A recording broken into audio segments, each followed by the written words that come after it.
checking in with Molly Oak right now, who's been in Brunswick County this morning because she's undergoing a test that they give to high school students a lot to try to show them the dangers of distracted driving and driving while impaired. As you say, when we go from the traffic early this morning, you hope that at this time of day, not that there's any time of day you want to see it, that people would just be concentrated on in full competency when they're behind the wheel. The stat that was given to us: 1 death every 51 minutes. That's a lot. That's some kind of an impaired driver there. So we'll turn the reins over to Molly again in Brunswick County.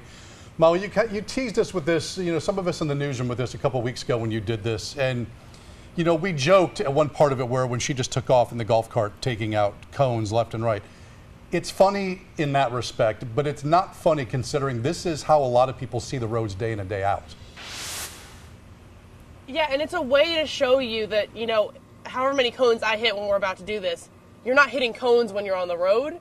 You're hitting other cars, you're hitting people, right, Corporal Harris? Yes, ma'am. It could be signs, anything that can be objects in the roadway.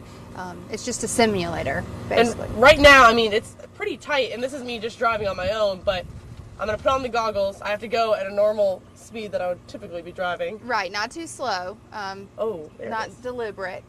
A little easier than the 6 o'clock hour because I got some light now, but so basically it makes everything kind of fuzzy. So what level am I at right now? Those goggles are simulating a 0.17 to a 0.20. And obviously I can feel myself hitting cones, but it doesn't seem like I'm supposed to be hitting them right now. No, you shouldn't. You shouldn't be hitting cones. You're supposed to maintain your lane. It looks like I'm in my lane, but I don't think I am. Well, we're dragging a few extras in front of us We're going here. to drive, in theory, back to the camera. Mike, get ready to block the camera. We've got the emergency stop. Oh my gosh. It's like I know I'm not moving, but it feels like everything's moving right now. Whoa, I thought the camera was over there. Yeah, no. You're right there. Hey, guys. Oh, and I didn't do too hot. No, you didn't. No. But that's the idea.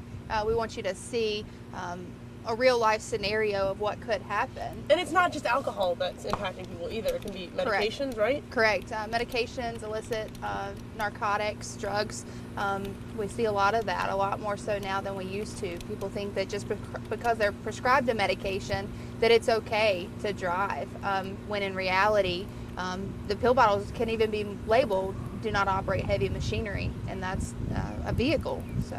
And you said you're going all over the state and educating other officers and deputies about stuff like this, right? Yes, ma'am. I'm an instructor. I am helping to educate not only for alcohol impairment, but we're starting to introduce more so the narcotic impairment side of things as well, so that these officers know how to detect, investigate, and prosecute impaired driving cases. And she also mentioned that it's not only impaired driving that's impacting not only our community, but communities all over the country, but it's also texting and driving. So I'm going to go back through the course. I get to take off the goggles, but I've got to bring out my phone. I'm going to send either Kim or Bonner a text, and I want you all to read it in about 20 minutes and see how I do.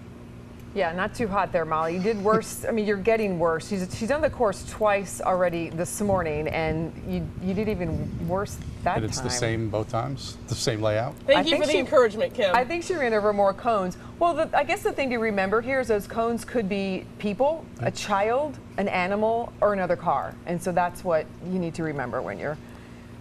And then you get something, you know, the cones themselves stationary, but then something bigger. Our photographer, Mike Pelzer, is a put-together guy. Camera either on his shoulder or on a tripod, that's something you should be able to see clearly. And with those on, Molly thinks she's in a completely different part of the road. Yeah, the glasses are distorting everything she sees. And she said it's noticeable as soon as she puts them on. Yeah. It's very, very distorted. So, yeah. All right, so we're going to check in. I think she's going to do the texting course next, and that was pretty interesting, too. And even scarier because, you know, more people are texting on the road.